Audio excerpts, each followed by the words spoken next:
मोहतरम साथियों, अल्हम्दुलिल्लाह हमने गुज़िश्ता जुमा से एक ऐसे मौजू का आगाज़ किया है जिसकी ज़रूरत मैं समझता हूँ हर मुसलमान मर्द औरत छोटे बड़े सबके लिए ज़रूरी है, और वो मौजू है दिलों की सख्ती और उसका इलाज। इस उन्वान के तहत अल्हम्दुलिल्लाह गुज़िश्ता जुमा मैंने आपके सामने कुरान और सुन्नत की रोशनी में उलमाए कराम ने इसके तहत जो कुछ लिखा है उसकी रोशनी में कुछ बातें रखी थी। इस मौजू की अहमियत के पेश नज़र आज भी मुझे इसी मौजू के तहत गुफ्तगू आपके सामने पेश करनी है। ज़रूरत इस बात की है हम सुनने के साथ साथ जो चीज़ मेरे और आपके सामने कुरान और सुन्नत की रोशनी में आती है,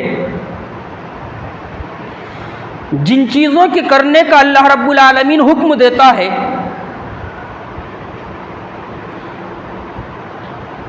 जिन चीज़ों के करने का शरीयत इस्लामिया हमें हुक्म देती है,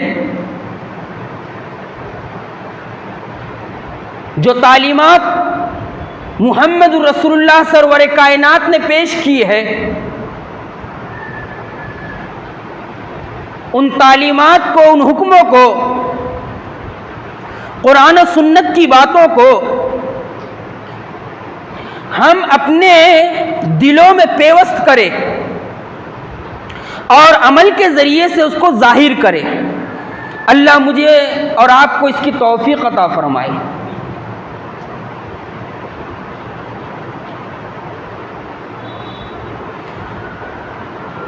दिलों की सख्ती, दिलों का सख्त हो जाना, दिलों के ऊपर अल्लाह उसके रसूल की बात का असर ना होना, दिलों के ऊपर नसीहत कारगर ना होना,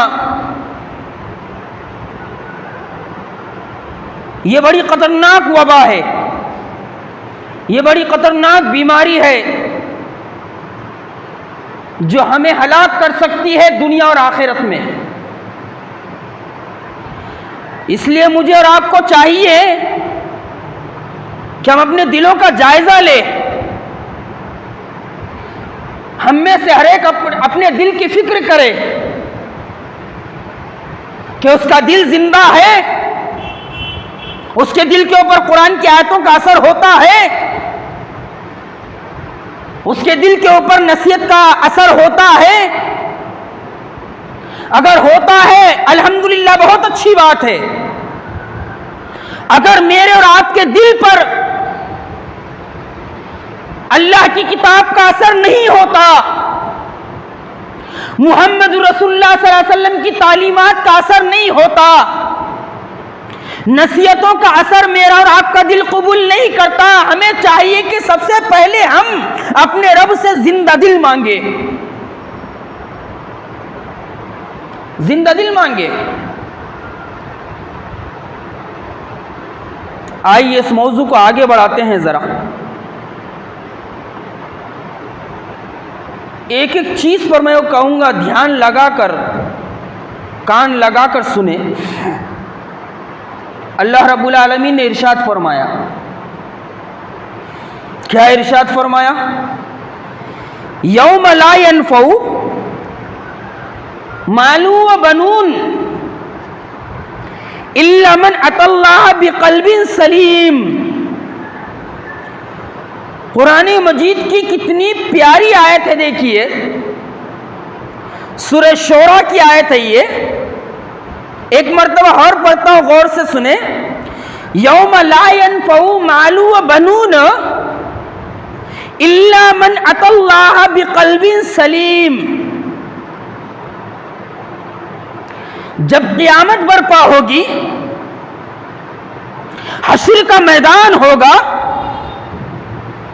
सारे लोग हश्र के मैदान में इकट्ठे किए जाएंगे, जमा किए जाएंगे, तो अल्लाह रब्बुल आलमीन अपनी आखिरी किताब में क़यामत का मंजर खींचते हुए इरशाद फरमा रहा है, उस दिन ना तो माल फायदा देगा, जिस माल के पीछे मैं और आप भागते हैं, जिस माल को कमाने के लिए हम अपनी जिंदगियां खपा देते हैं, हलाल और हराम की कैद से आजाद होकर हम माल कमाने की फिक्र में लगे रहते हैं, उस माल के बारे में अल्लाह रब्बुल आलमीन इरशाद फरमा रहा है, उस दिन ना माल फायदा देगा और ना औलाद फायदा देगी। वो औलाद जिसकी मोहब्बत में गिरफ्तार होकर हम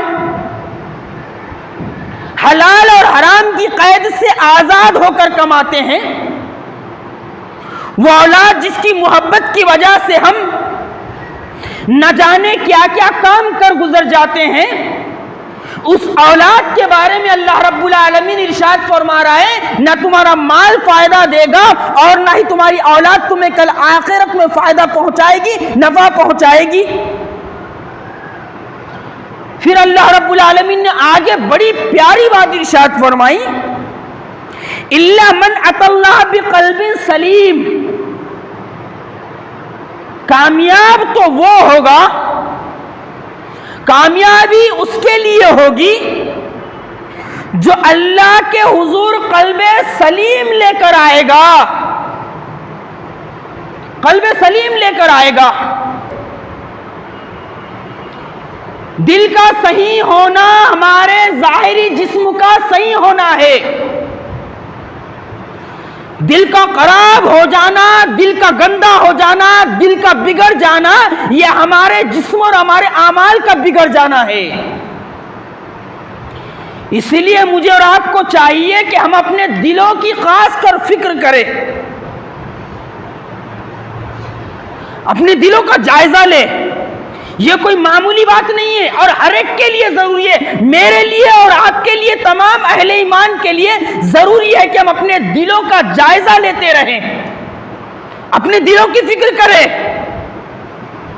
मेरा और आपका दिल कहां लग रहा है, किन चीजों में मुझे और आपको मजा आता है, लज्जत मिलती है, और कहां कहां मेरा और आपका दिल फेल हो जाता है। ये बहुत अहम चीज है ये। इसीलिए तो मैंने इस सिलसिले को शुरू किया है, ताकि हम सब मिलकर अपने दिलों को टटोले, जायजा ले उसका। अल्लाह रब्बुल आलमीन ने हर कीमती चीज को एक मुनासिब मकाम अता किया है। यारो, जो चीज जितनी कीमती होती है उसका मर्तबा और मकाम भी वैसा होता है। और अल्लाह रब्बुल आलमीन ने भी कीमती चीजों को एक अलग मकाम दिया है, एक अलग जगह पर रखा है। जरा गौर कीजिए, हमारे जिस्म में दिमाग है, दिमाग बड़ी कीमती चीज है। तो अल्लाह रब्बुल आलमीन ने दिमाग को कहां रखा है? दिमाग को अल्लाह रब्बुल आलमीन ने एक मजबूत खोपड़ी के खोल में रखा है, एक मजबूत खोपड़ी के खोल में रखा है। हमारे दिमाग को मजबूत खोपड़ी के खोल में अल्लाह रब्बुल आलमीन ने हमारे दिमाग को क्यों रखा है? ताकि आसानी से बाहर की चीज दिमाग पर असरअंदाज ना हो, बाहर का असर ना हो। इसी तरह आलमे एतिकाद का मरकज अल्लाह रब्बुल आलमीन ने तौहीद को रखा है। आलम एतिकाद की जड़ तौहीद है, हमारे अकीदे की जड़ तौहीद है, हमारे ईमान की असल तौहीद है, हमारे इस्लाम की असल तौहीद है। तौहीद में अगर बिगाड़ पैदा हो गया, समझ लो पूरे आमाल अकारत चले जाएंगे, तमाम नेकियां जाए हो जाएंगी, तमाम इबादतें रायगा चली जाएंगी। इसी तरह आलमे इबादत का मरकज अल्लाह रब्बुल आलमीन ने नमाज को रखा है। इस्लाम में जितनी भी इबादतें हैं उसका मरकज नमाज है, नमाज है। नमाज छोटी, तमाम इबादतें ज़ाय होने का अंदेशा है। इसीलिए हम कुरान मजीद को जब पढ़ते हैं तो अल्लाह रब्बुल आलमीन ने अपनी आखिरी किताब में नमाज का बार बार तज़किरा किया है। यह नमाज हमें दीन पर जमाती है, यह नमाज हमें इस्तिकामत अता करती है, यह नमाज दीन के कामों में आसानी पैदा करती है, यह नमाज दीन पर चलने के लिए आसानी का जरिया है। यह नमाज इंसान को मुश्किलात में इस्लाम पर, ईमान पर, तौहीद पर साबित कदमी इख्तियार करने की ताकत और कुव्वत बख्शती है। यह कोई मामूली इबादत नहीं है। आलमी इबादत का जो मरकज है वो नमाज है। जिसने नमाज को कायम किया उसने इबादत को कायम कर दिया, और जिसने नमाज को छोड़ दी समझ लो उसने दीन को ढा दिया। अब जरा आगे बढ़ते हैं, जरा गौर कीजिए। अल्लाह रब्बुल आलमीन ने दिमाग से ज्यादा महफूज जगह पर दिल को रखा है। दिमाग से ज्यादा महफूज जगह पर दिल को रखा है। इससे अंदाजा हो सकता है कि अल्लाह रब्बुल आलमीन के नजदीक भी दिलों की कितनी ज्यादा अहमियत है। और हमारे जिस्म में ये दिल का होना और दिल का धड़कना, यूं समझ लो हमारी जिंदगी है। जिस वक्त दिल का धड़कना बंद, हमारी जिंदगी खत्म। जब तक दिल की धड़कन चालू है, दिल धड़क रहा है, धड़ धड़ कर रहा है, समझ लो मैं और आप जिंदा है। और जब दिल की धड़कन बंद हो जाएगी, दिल पर अटैक हो जाएगा, दिल चलना बंद हो जाएगा, समझ लो हम एक लाश बनकर रह जाएंगे, हम किसी काम के नहीं रहेंगे। इससे अंदाजा लगाया जा सकता है कि इस्लाम ने दिल को, अल्लाह उसके रसूल ने दिल को क्या अहमियत दी है। हाँ, इसी तरह अगर इस्लाम से तौहीद को निकाल दिया जाए तो कुछ बाकी नहीं रहता, इस्लाम खत्म हो जाता है। नमाज को अगर निकाल दिया जाए इबादत से तो इबादत बेअसर हो जाती हैं। ऐसे ही पूरे बदन इंसानी के अंदर दिल का जो मकाम है, अगर दिल का राबता जिस्म से ख़त्म हो जाए, काट दिया जाए, तो इंसान के जिंदा रहने की ज़मानत ख़त्म हो जाती है। जिंदा रहने की ज़मानत ख़त्म हो जाती है। और यारो, अल्लाह की नेमतों में से बहुत बड़ी नेमत है दिल का धड़कना। दिल का धड़कना जितनी बड़ी नेमत है, उतनी ही बड़ी नेमत यह है कि हमारा दिल जिंदा हो।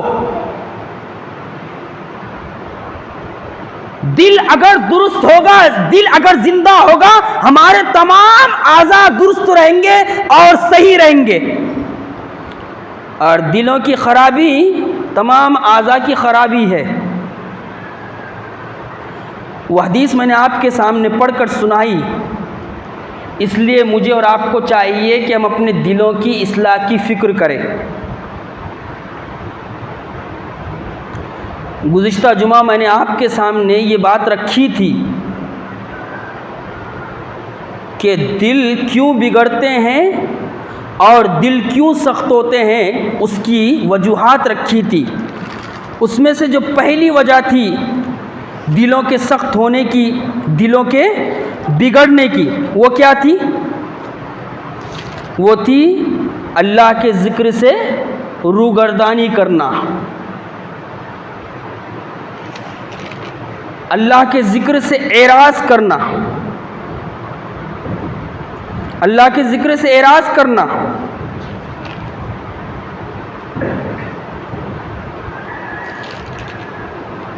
इसीलिए अल्लाह के रसूल सल्लल्लाहु अलैहि वसल्लम ने ये बात इरशाद फरमाई। क्या इरशाद फरमाई? ये बात इरशाद फरमाई कि देखो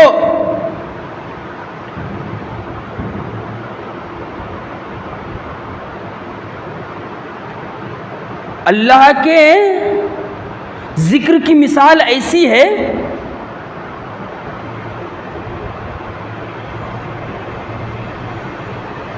कि अगर कोई दिल अल्लाह के ज़िक्र से लबरेज है तो समझ लो उसका दिल जिंदा है, और जिसका दिल अल्लाह की याद से खाली है वो उसका दिल मुर्दा है, उसका दिल मुर्दा है। और गुज़िश्ता जुमा मैंने आपके सामने दो वजूहात रखी थी। पहली वजह क्या थी? अल्लाह के ज़िक्र से एराज़ करने की वजह से दिल सख्त हो जाते हैं, और दूसरी वजह थी दुनिया की मोहब्बत, दुनिया की लज्जत, दुनिया की लज्जत कि इंसान दुनिया का होकर रह जाए, दुनिया के अलावा कोई चीज उसको नजर ना आए, दुनिया में इस तरह मगन हो जाए कि अल्लाह की याद से गफलत में मुब्तला हो जाए। ये इंसान के मुर्दा दिल होने की अलामत है।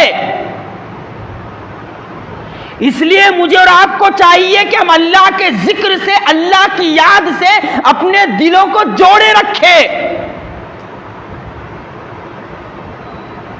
और अल्लाह के रसूल सल्लल्लाहु अलैहि वसल्लम ने अपनी सीरत से, मिसालों के ज़रिए से, अपनी सीरत से इस चीज़ को वाज़े किया है, और आपने बताया और समझाया है कि एक मोमिन को दुनिया में कैसे रहना चाहिए, इस दुनिया में रहने का एक मोमिन का नजरिया क्या होता है।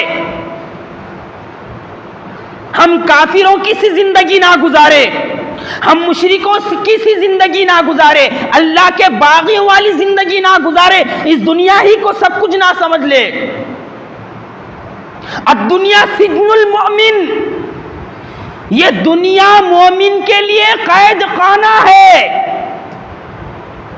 इस दुनिया में रहते हुए मोमिन को बहुत सारी हराम चीजों से अपने आप को बचाना है। जैसे कैद खाने में बहुत सारी चीजें इंसान के लिए नाजायज हो जाती हैं, बंद कर दी जाती हैं, और ये दुनिया काफिर के लिए जन्नत है, क्योंकि इस दुनिया में उसको ऐश करके गुजर जाना है। लेकिन हमारी जो जिंदगी है, ये जिंदगी बड़ी अहम है। इसलिए मुझे और आपको चाहिए कि हम अपनी जिंदगियों का मुहासेबा करें कि ये जिंदगियां गुजर कहां रही है। अल्लाह के रसूल सल्लल्लाहु अलैहि वसल्लम ने देखिए अपने उसवे से भी बताया और समझाया है कि दुनिया में किस तरह रहना चाहिए।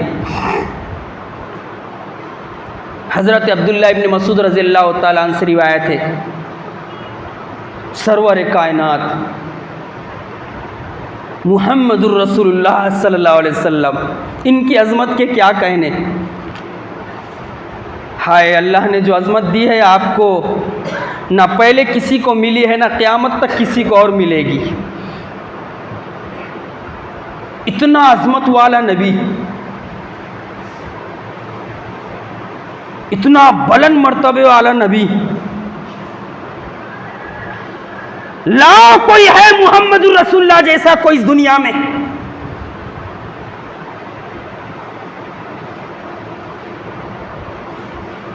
जिसने अपनी सीरत के जरिए से बताया और समझाया है कि इंसानियत का असल दर्द क्या होता है, इंसानियत के साथ खैरखाई का मामला क्या होता है, इंसानों से सच्ची मोहब्बत क्या होती है, इस दुनिया में हम किस लिए भेजे गए हैं, हमारे भेजे जाने का मकसद क्या है, एक मोमिन को इस दुनिया में रहना कैसे चाहिए।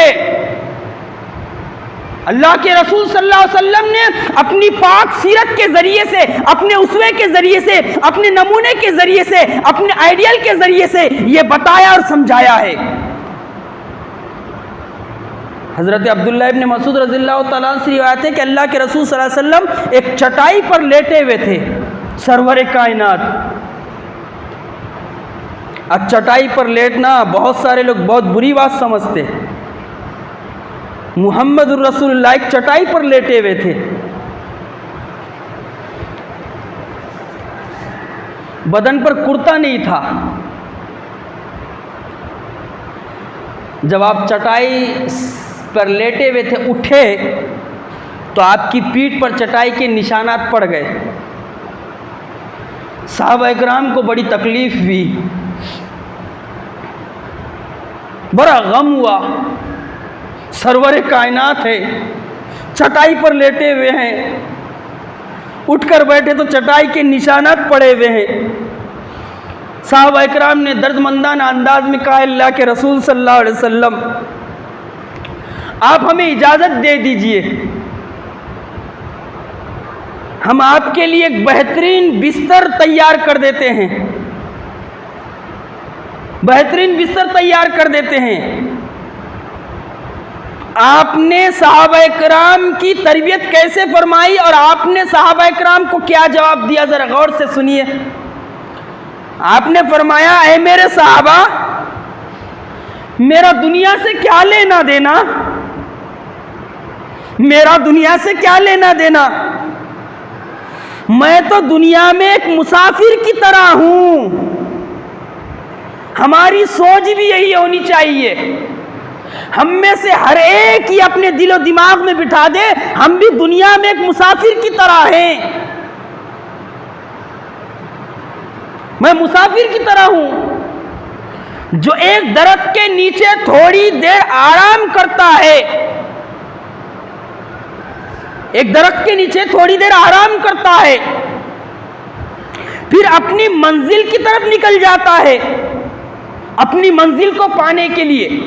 ऐ मेरे सहाबा, ये दुनिया मेरी मंजिल नहीं है। अल्लाह के रसूल सल्लल्लाहु अलैहि वसल्लम फरमा रहे हैं, ये दुनिया मेरी मंजिल नहीं है, मेरी मंजिल तो आखिरत है। जब मैं इस दुनिया में मुसाफिर हूं और एक मुसाफिर जो है थोड़ी देर सस्ताने के लिए किसी दरख्त के नीचे पड़ाव करता है, किसी जगह ठहरता है, तो वह हमेशा के लिए थोड़ी ठहरता है। वो तो मंजिल की फिक्र करता है कि कब कब मैं यहां से निकल जाऊं और जो है मंजिल पर पहुंच जाऊं। ऐ मेरे साहबा, इसकी फिक्र ना करो कि मेरे लिए तुम गद्दे बना दो, मेरे लिए आरामदेह चीजें बना दो। ये दुनिया तो मेरे लिए मुसाफिर खाना है, मुझे तो आखिरत की मंजिल की तरफ पहुंचना है, मेरी मंजिल आखिरत है। और हम में से हर एक की आखिरी मंजिल आखिरत है। ये तो मुहम्मदुर रसूलुल्लाह सल्लल्लाहु अलैहि वसल्लम की सीरत बता रही है कि आपने दुनिया में किस तरह ज़िंदगी गुजारी है और किस तरह सहाबा इकराम की तरबियत की है। आइए ज़रा सहाबा इकराम की भी ज़िंदगी देख लेते हैं, चलते चलते चलते चलते देख लेते हैं। जब हज़रत अबू बकर सिद्दीक़ और हज़रत उमर फ़ारूक़ रज़ियल्लाहु ताला अन्हु का दौर खिलाफत आया, उनकी खिलाफत का ज़माना आया, माल और दौलत की रेल पेल हो गई। चारों तरफ से माल आ रहा है, फतह हासिल हो रही है, रूम और ईरान फतह हो रहे हैं, सोने चांदी ज़ेवरात मस्जिद नबी में आके पड़ रहे हैं, डाले जा रहे हैं, तख्त व ताज आ रहे हैं, तख्त व ताज आ रहे हैं। ऐसे ही दौर में हज़रत खब्बाब इब्न अरत रज़ी अल्लाह ताला अन्हु जब खूब माल आने लगा मुसलमानों के पास, एक दिन बैठकर रो रहे हैं, ज़ारो क़तार रो रहे खब्बाब इब्न अरत रज़ी अल्लाह ताला अन्हु। वही खब्बाब इब्न अरत जिनका ताल्लुक़ ग़ुलामों के तबके से था, वही खब्बाब इब्न अरत जिनको तकलीफ पहुंचाना उनका आका अपना फर्ज समझता था, वही खब्बाब इब्न अरत जिनको ऐसी तकलीफ पहुंचाई गई जिसका आज हम तसव्वुर भी नहीं कर सकते। जब माल दौलत की फरावानी हुई, बैठकर रो रहे हैं। सहाबा किराम ने पूछा, ऐ साहबी रसूल रो क्यों रहे हैं? अब तो चारों तरफ से माल आ रहा है, हमारी गरीबी दूर हो रही है, अल्लाह रब्बुल आलमीन हमें माल अता कर रहा है। तो कहने लगे, मेरे साथियों, मैं रो इसलिए रहा हूं, हमारे बहुत सारे साथी थे, हमारे बहुत सारे दोस्त थे जिन्होंने इस्लाम की खातिर अपना सब कुछ लुटा दिया, इस्लाम की खातिर सब कुछ लुटा दिया, लेकिन उनके ऊपर कोई कुशादगी नहीं हुई। वो कसम पुरसी की जिंदगी गुजार कर चले गए, वो अल्लाह के रास्ते में शहीद हो गए। पैर छुपाया जाता तो जिस्म का हिस्सा, गर्दन खुली रहती, गर्दन छुपाई जाती तो पैर के हिस्से खुले रहते, और इसी हालत में वो दुनिया से रुखसत हो गए। मेरे साथियों, रोता इसलिए हूं, मुझे गम इस बात का है, वो लोग अपना पूरा अज्र लेकर चले गए, हमारे पास माल आ रहा है, कहीं हम दुनिया में लगकर अपना आखिरत का अज्र कम ना कर दे। मुझे डर है इस बात का कि हमको जो दुनिया मिल रही है, दुनिया मिलने की वजह से आखिरत का अज्र हमारा कम ना हो जाए। ये सहाबा किराम की ज़हनियत थी, उनकी फिक्र थी कि हमें इस दुनिया में रहते हुए आखिरत का तोशा करना है। ये दूसरी चीज़ थी, दूसरी वजह थी दिलों के सख्त होने की, कि हम दुनिया की मोहब्बत में गर्क हो चुके हैं। ये नबी की सीरत, ये सहाबा किराम की सीरत हमें बता रही है, हमें दुनिया उतनी ही इस्तेमाल करनी है जितनी ज़रूरत है, जितनी ज़रूरत है। आइए आप तीसरी चीज़ की तरफ आते हैं। ये तीसरी चीज़ बड़ी ख़तरनाक है। वो क्या है मालूम? वो है गफलत। गफलत, और ये गफलत ऐसी चीज़ है, ऐसी बला है जिसको हम आज अपनी सर की आंखों से देख सकते हैं।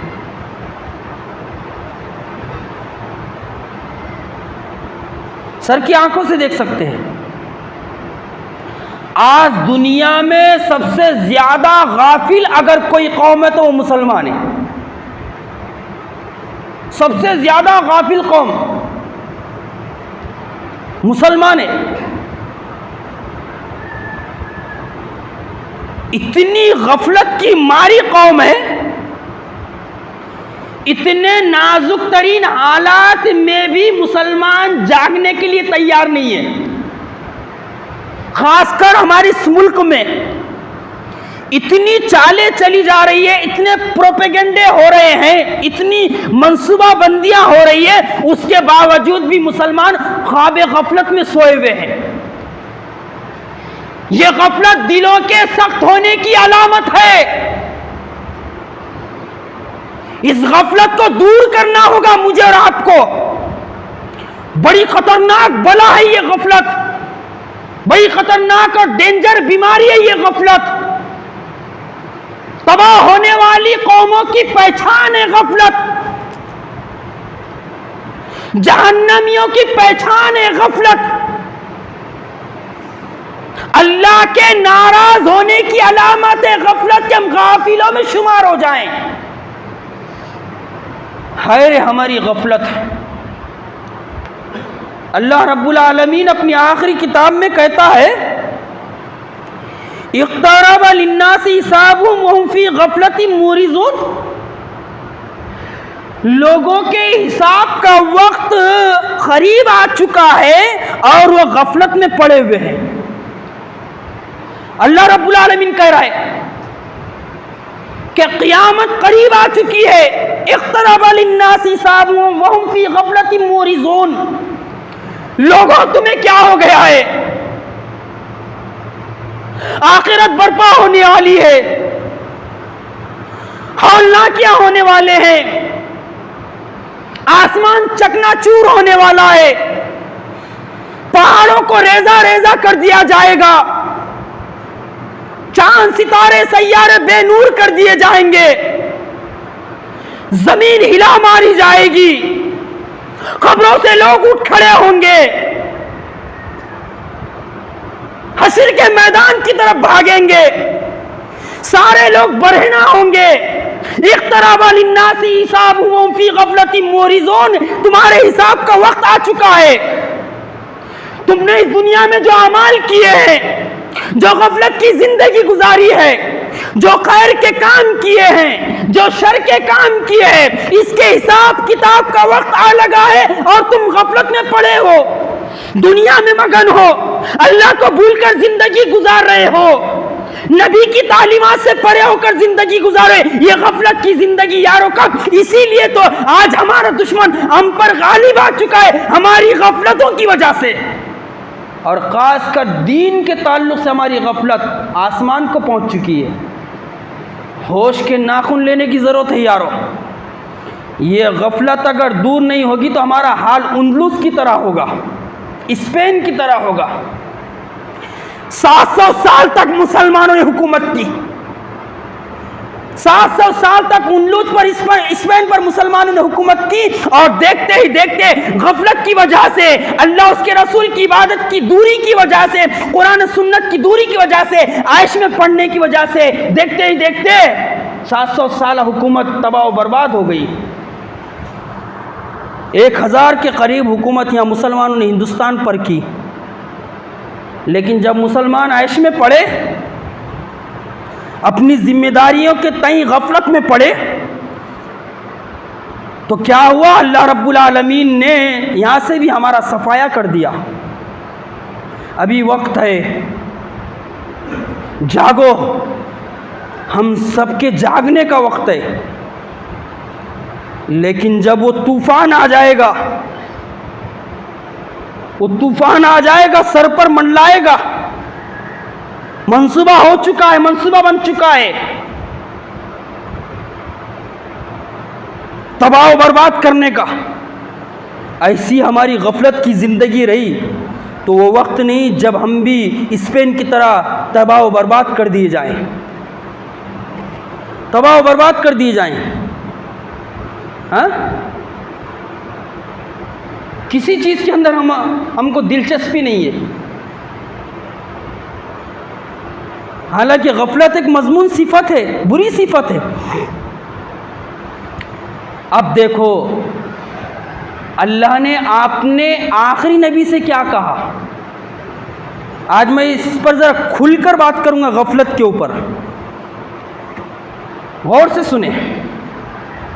अल्लाह रब्बुल आलमीन ने अपने आखिरी नबी को नसीहत फरमाई। नसीहत क्या फरमाई? अल्लाह ताला ने कहा, वला तकुम मिनल गाफिलीन। हमारे आखिरी नबी से अल्लाह ने खिताब फरमाया, आप जब जागे तो सोए नहीं। या अय्युहल मुद्दस्सिर कुम फअंज़िर, ऐ चादर में लपेटे हुए, कुम फांजिर, उठ जा, खड़े हो जा, वो रब्बा का फकब्बिर, और अपने रब की किबरियाई बयान कर। जब अल्लाह रब्बुल आलमीन ने सूरह मुद्दसिर की ये आयतें नाजिल फरमाया, या अय्युहल मुद्दसिर कुम फांजिर व रब्बका फकब्बिर, आप ऐसे उठे जाओ जिंदगी भर चैन की नींद नहीं सो सके। उस नबी से अल्लाह ताला खिताब कर रहा है, वला तकुम मिनल गाफिलीन, ऐ मोहम्मद सल्लल्लाहु अलैहि वसल्लम अपने आप को गाफिलों में शुमार ना करो, आप उन लोगों में से ना हो जाओ जो गफलत का शिकार है। और आज हमारी पहचान गाफिलों की सी हो चुकी है। गफलत अल्लाह का अजाब है यारो। अल्लाह ताला ने इरशाद फरमाया, क्या इरशाद फरमाया, जरा गौर से सुनो। उलाइकल्लज़ीना तबल्लाहु अला कुलूबिहिम व समइहिम व अबसारिहिम उलाइका हुमुल गाफिलून। जो भी गफलत का शिकार है, मैं और आप अगर शिकार है तो ये अल्लाह का अजाब है मुझ पर और आप पर। अल्लाह का अजाब है ये, अल्लाह तो खुद कह रहा है। ये वो लोग हैं कि अल्लाह ने उनके दिलों पर, उनके कानों पर, उनकी आंखों पर पर्दा डाल दिया है, यही लोग गाफिल हैं। गफलत की वजह से अल्लाह रब्बुल आलमीन ने इनके दिलों पर, इनके कानों पर, इनकी बसारत पर पर्दा डाल दिया है और ये गाफिलों में से है। गफलत जहन्नमियों की अलामत है। मोमिन गफलत की जिंदगी नहीं गुजार सकता यारो। सूरह यूनुस में अल्लाह रब्बुल आलमीन ने आगे इरशाद फरमाया, जरा गौर से सुनो, क्या इरशाद फरमाया। जिन लोगों को उम्मीद नहीं है अल्लाह से मुलाकात की, जो लोग अल्लाह से मुलाकात की उम्मीद नहीं रखते, यही लोग गाफिल हैं। और जो अल्लाह से मुलाकात की उम्मीद रखता है वो गफलत की जिंदगी नहीं गुजार सकता। वो सोता है तो सोने से पहले सोचता है मेरे रब ने सोने से पहले क्या हुक्म दिया है, मेरे नबी ने सोने से पहले क्या तालीमात दी है। वो सोने से पहले अपने नफ्स का मुहासिबा करता है कि आज मैंने कितनी कितनी नेकियां की है, कितने फरमाबरदारी के काम किए, कितने अपने रब को खुश करने के काम किए और कितने इस्लाम की खातिर काम किए हैं। मोमिन तो हिस्सास होता है, मोमिन चका चौबंद होता है और मोमिन एकदम होशियार होता है। और रात को सोने से पहले अपना मुहासिबा करता है सारे दिन का कि आज मैंने कितनी नमाजें अदा की है। वल्लाह, लेकिन गाफिलों के लिए क्या कहने, अल्लाह की किताब तो कह रही है, क्या कह रही है। जिन लोगों को उम्मीद नहीं है अल्लाह से मुलाकात की, यही लोग गाफिल हैं। अगर हमको अल्लाह से मिलने की उम्मीद होती, नमाज नहीं छोड़ते हम, नमाज नहीं छोड़ते हम, यूँ गफलत की ज़िंदगी ना गुजारते यारो। हाँ, आप ज़रा गौर से सुनो। अब आ रही है काम की बात। अल्लाह के रसूल सल्लल्लाहु अलैहि वसल्लम ने क्या फरमाया, क्या फरमाया अल्लाह के रसूल ने। अल्लाह के रसूल सल्लल्लाहु अलैहि वसल्लम ने जुमा के बारे में इरशाद फरमाया, जुमे के दिन के बारे में इरशाद फरमाया। ये जो जुमा का दिन है ना, ये इस्लाह और तरबियत का एक अजीम दिन है। ये जुमा का दिन तस्किए नफ्स का दिन है। ये इतनी ज़्यादा फजीलत है इस जुमे के दिन की कि अल्लाह रब्बुल आलमीन ने अपनी आखिरी किताब में जुमे के बारे में ये बात इरशाद फरमाई। सूरह जुमा उठाइए, दूसरा रुकू उठाइए। अल्लाह रब्बुल आलमीन ने इरशाद फरमाया, या अय्युहल्लज़ीना आमनू इज़ा नूदिया लिस्सलाति मी यौमिल जुमुअति फस्अऊ इला ज़िक्रिल्लाह। मैं पूरी हमदर्दी के साथ कहता हूँ, पूरे इखलास के साथ कहता हूँ, हर जुमा को अगर हम अजान से पहले मस्जिद पहुँच जाए ना, इनकलाब बर्पा हो जाएगा। बस ज़्यादा सख्त नहीं बोलूँगा, बड़ी मोहब्बत और बड़े प्यार से कहूँगा, कोशिश तो करो यारो, कोशिश करो ज़रा, माहौल बनाओ ज़रा, पूरी ईमानदारी से सोचें। हम ये तंज नहीं है, ये हमारे माशरे की हकीकत है। आप आ रहे हैं, बहुत खुशी होती है मुझे, मैंने इससे पहले जुमा में भी कहा, लेकिन थोड़ा गफलत को दूर करना होगा।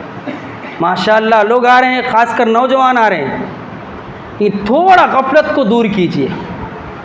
अज़ान से पहले आने की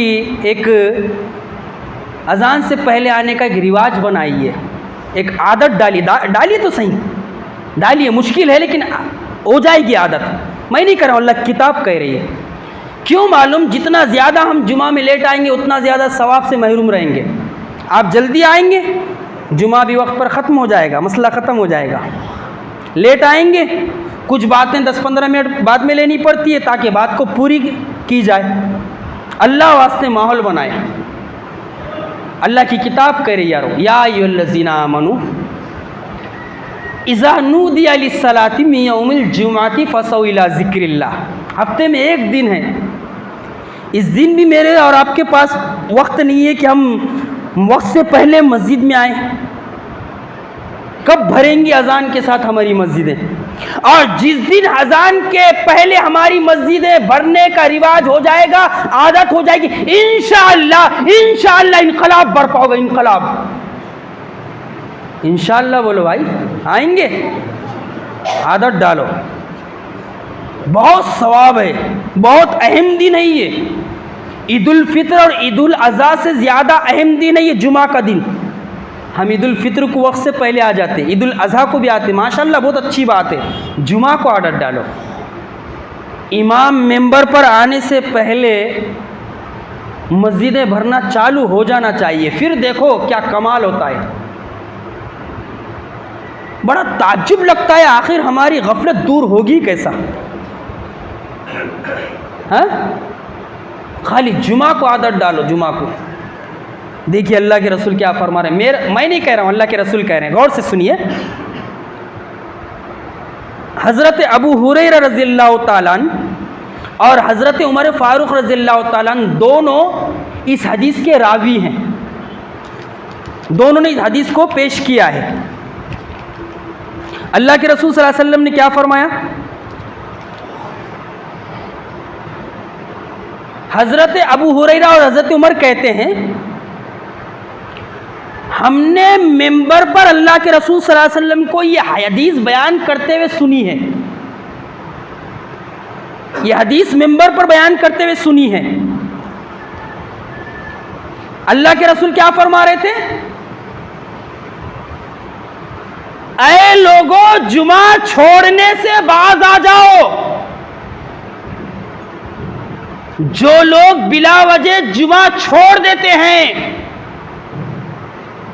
जो लोग बिला वजह जुमा में ताखीर करते हैं, कोई उज्र नहीं है, कोई उज्र नहीं है उनको। अल्लाह के रसूल फरमा रहे हैं, जुमा छोड़ने से बाज आ जाओ, जुमा छोड़ने से अपने आप को बचाओ, वरना अल्लाह ताला तुम्हारे दिलों पर मोहर लगा देगा और तुम गाफिलों में शुमार हो जाओगे। कहीं अल्लाह रब्बुल आलमीन ने मुझे और आपको इस बात की तो सजा नहीं दी है कि हम जुमा में वक्त टाल के आते हैं और हम हर मामले में गफलत का शिकार हैं। ये बड़ी अहम रिवायत है, मैं और आप अपने दिलो दिमाग में बिठा ले। अगर मैं और आप अपनी दिलों की इस्लाह करना चाहते हैं तो जुमा में आदत डाले, अजान के साथ मस्जिद में आने की बड़ा सवाब है, बड़ा, बहुत ज्यादा सवाब है। हाँ, कोई उज़्र है इल्ला ये तो कोई मसला नहीं है। देखो तो सही ज़रा कैसी दिल की सफाई होती है। इंशाअल्लाह डालेंगे, इंशाअल्लाह। हाँ, हम गाफिल कौम में हमारा शुमार होता है। हाँ, सवाल ये पैदा होता है कि गफलत पैदा कैसे होती है। हम गफलत का शिकार क्यों होते हैं? गफलत का शिकार होने की पहली अलामत है नेकियों में सुस्ती करना। नेकियों में सुस्ती करना यारो। क्या नेकियों में हमारी सुस्ती है वल्लाह? हाँ, अजान हो रही है, इतने सख्त दिल हो गए, नमाज की तरफ माइल नहीं होते। हाँ, और उसी वक्त किसी ने कॉल कर दिया, आज फुला जगह भपका है। हाँ, मैं तो तैयार बैठा लो, मैंने नहा धो के, वल्लाह नहा धो के तैयार बैठा लो मैं। 12 से पहले उठता नहीं बोले, आज तो मैं 9 बजे जुट गया बोले, वल्लाह। हमारा शौक देखो, हमारा ज़ौक़ देखो, शौक और ज़ौक़ देखो हमारा। अरे कहाँ जा रहे भी हजरत, ऐसा बन ठन के कहाँ जा रहे? रसम है जी बोले। अब्बा किसका रसम है? हाँ, फुला यार का है, फुला यार का है। हाँ, फुला यार का है। अरे कहाँ है? आज दिखे नहीं मस्जिद में दिन भर से। शादी में था बोले, शादी में। और शादियों में तो जाना, हमारे दिलो दिमाग में ये बात बैठ गई कि शादी में जाना फर्ज ऐन है। शादी में नहीं गए कि जन्नत के दरवाजे पे फरिश्ते ऐसा रोक देंगे और बोलेंगे तेरे को सर्टिफिकेट नहीं मिलता, तू फुला की शादी में नहीं गया, फुला की शादी में नहीं गया। हाँ,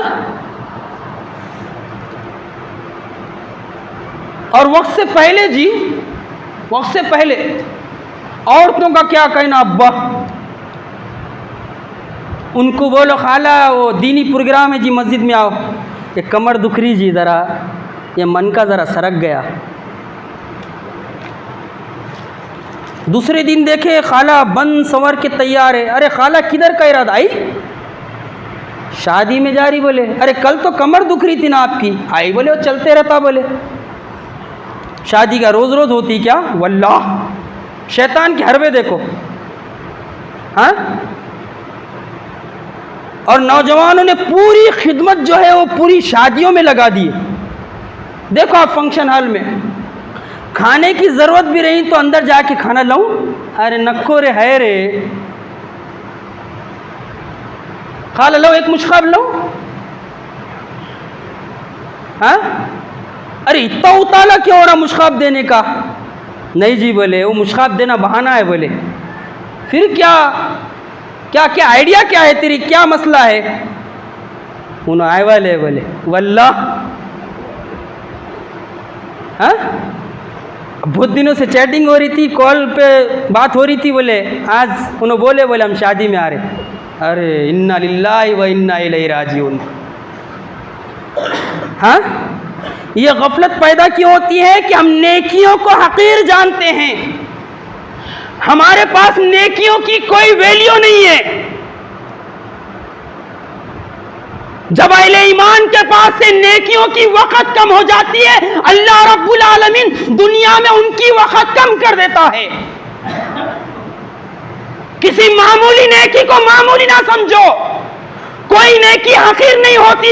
नेकी करने का मौका आया कर गुजरो, ऐसा ना हो नेकी करने का मुझे और आपको मौका आया था लेकिन हमने करा नहीं और वहीं पर मेरा और आपका दम उकर जाए। जागो गफलत से, निकलो गफलत से। कब तक गफलत की जिंदगी गुजारोगे? खाओ पियो, इस्लाम मना नहीं करता। जायज दावतों में जाओ, इस्लाम मना नहीं करता। अच्छे से अच्छा पहनो, इस्लाम मना नहीं करता। लेकिन गफलत की जिंदगी ना गुजारो, नेकियों को हकीर ना समझो। हाँ,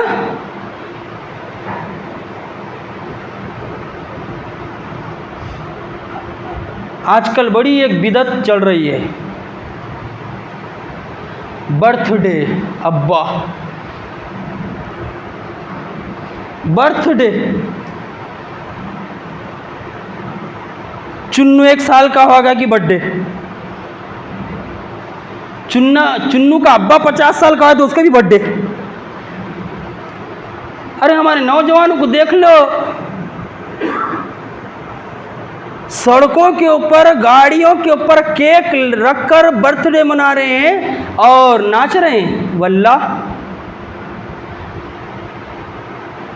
हाँ? गाड़ियों के ऊपर केक काट रहे हैं। अरे मुसलमानों की हालत तो ऐसी है जी, मदरसों में बच्चे आ रहे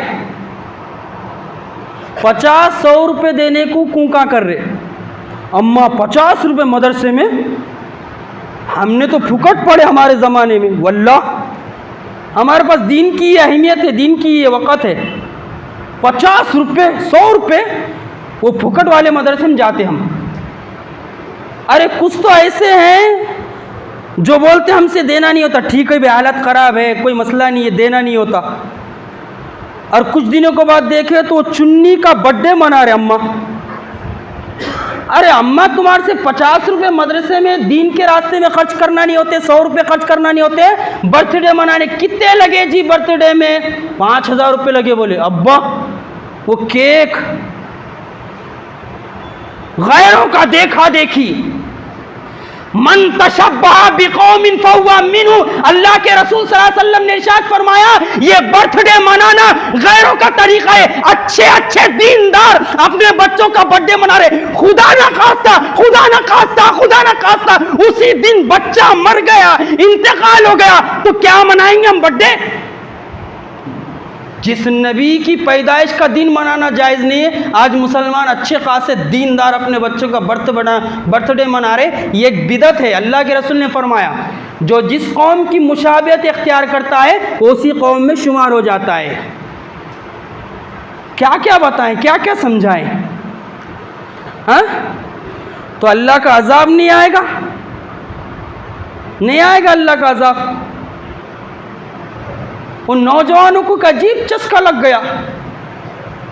एक चीज का चस्का लगा कि चस्का, बाल साफ कराने का चस्का लगा, सब टक्कल हो जा रहे। अरे बाल बढ़ाने का चस्का लगा, सब बाल बढ़ा दे रहे। हाँ, वो अजीब अजीब कपड़े पहनने का चस्का लगा, सब अजीब अजीब कपड़े पहन रहे बाजे वालों जैसे। अब एक नया सिलसिला चल रहा, वो चल रहा कि बर्थडे मनाना है अपने को। ये गैरों का अमल है। ये वो बिदतें हैं जिसके ऊपर लाखों रुपया खर्च किया जा रहा है। अगर इन लाखों रुपए को बचाया जाए तो नौजवानों को रोजगार पर लगाया जा सकता है। लाखों रुपया, हाँ, नौजवानों को रोजगार मुहैया किया जा सकता है। नौजवानों से कहूंगा खुद भी रुके, अपने दोस्त अहबाब को रोके। अल्लाह के रसूल ने फरमाया था, कुल्लु बिदअतिन ज़लाला व कुल्लु ज़लालतिन फिन्नार। हर बिदअत गुमराही है और हर गुमराही का नतीजा जहन्नम के आगे। मुझे और आपको जहन्नम में पहुंचना है। यह गफलत की पहली वजह है कि हम नेकियों को हकीर समझते हैं। हमारे पास नेकियों की कोई वैल्यू नहीं है। और सहाबा कराम के पास, हाँ, जंग का मौका है। हजरत अक्काशा रजी अल्लाह ताला अन्हु है, या उक्काशा, जंग के दौरान खजूर खा रहे हैं। जंग के दौरान खजूर खा रहे हैं। अल्लाह के रसूल सल्लल्लाहु अलैहि वसल्लम ने आवाज़ लगाई। कितने नेकियों की हरीस थे साहबा कराम। अल्लाह के रसूल ने आवाज़ लगाई, ऐ मेरे साहबा, जन्नत को कौन खरीदना चाहता है? कौन जन्नत का खरीदार बनना चाहता है? हजरत अक्काशा के कानों से ये बात टकराई। अल्लाह के रसूल सल्लल्लाहु अलैहि वसल्लम के पास आए और किस हालत में आए मालूम क्या? जब अल्लाह के रसूल सल्लल्लाहु अलैहि वसल्लम ने इरशाद फरमाया, आज जन्नत का खरीदार कौन बनना चाहता है? अल्लाह के बागियों से लड़कर अपनी गर्दनें कटाकर अल्लाह के रास्ते में शहीद होकर कौन जन्नत को खरीदना चाहता है? हजरत अक्काशा रज़ियल्लाहु ताला अन्हु, जंग का माहौल है, खजूर खा रहे हैं, भूख लगी हुई है, प्यास लगी हुई है। जब अल्लाह के रसूल का यह फरमान कानों से होकर दिल से टकराया, उनके दिल जिंदा थे। इसीलिए यह मौजू चल रहा है कि हम अपने दिलों को जिंदा करें। हमारे दिल इतना मुर्दा हो चुके हैं, ना अल्लाह की किताब का अल्लाह की किताब की आयतों का असर होता है, ना नबी के फरमान का असर होता है। गफलत का शिकार है हम। बस कान से होते हुए दिल तक सदा पहुंची, खजूरें फेंक दिए, खजूर फेंक दिए, कहीं देर ना हो जाए, कहीं जन्नत मेरे हाथ से ना चले जाए। खजूर फेंक दिए। अल्लाह के रसूल के पास आया और आकर कहने लगे, या रसूल अल्लाह, मैं जन्नत का ख़रीदार बनना चाहता हूँ, लेकिन मेरे पास अल्लाह के रसूल तलवार नहीं है, मैं कैसे लड़ूँ? अल्लाह के रसूल के पास एक छड़ी थी, इसको बोलते करामत, इसको बोलते मोजेज़ा, मोजेज़ा इसको बोलते। एक बुज़ुर्ग थे, एक टांग पर एक कुएं में 40 साल खड़े रहे। कई को खड़े रहे भाई, मोच आ गई थी, अल्लम गल्लम बातें, कुछ भी है, मोजेज़ा इसको बोलते।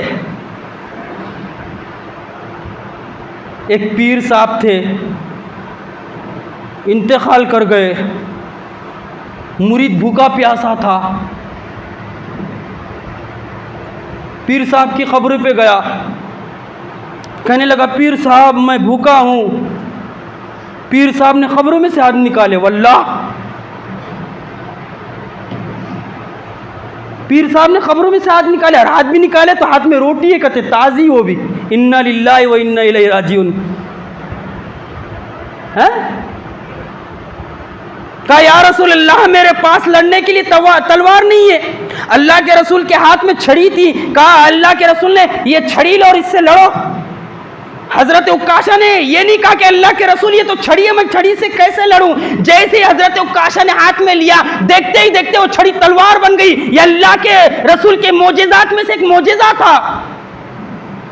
और उस तलवार से इस तरह बिजली की तरह दुश्मनों पे टूट पड़े, और कई साल तक ये तलवार जो है उनकी जिंदगी में महफूज रही। वो दुनिया के हरीस नहीं बल्कि नेकियों के हरीस थे। इस वजह से नेकी करने का मौका आ जाए यारो, नेकी कर गुजरो। कोई भरोसा नहीं है ज़िंदगी का, कब किधर किस रुख पे हमारी ज़िंदगी की गाड़ी रुक जाए और ज़िंदगी ख़त्म हो जाए और अफसोस का मामला हो जाए, अफसोस करने लग जाए कि काश मुझे ज़िंदगी मिलती और मैं बहुत अच्छा नेक अमल करता। मरने के बाद कोई मौका नहीं होगा यारो। हाँ, और गफलत का दूसरा नतीजा है, दूसरी वजह है, वो क्या है? गुनाह से मोहब्बत। आज हमको गुनाहों में इतनी लज्जत हो गई, अल्लाह खैर करे। हाँ, अरे जो बात काफिरों को समझ में आ रही, हमको समझ में नहीं आ रही। एक गैर मुस्लिम अपने बच्चे को लेकर जा रहा है। अब बच्चे बच्चे होते भाई, किसके भी बच्चे रहो, मेरे रहो, आपके रहो, बच्चों का मिजाज बच्चों वाला होता है। जो देखेंगे वो मांगते हो, जो अपने दोस्तों को करते हुए देखेंगे वो करने की कोशिश करते हैं।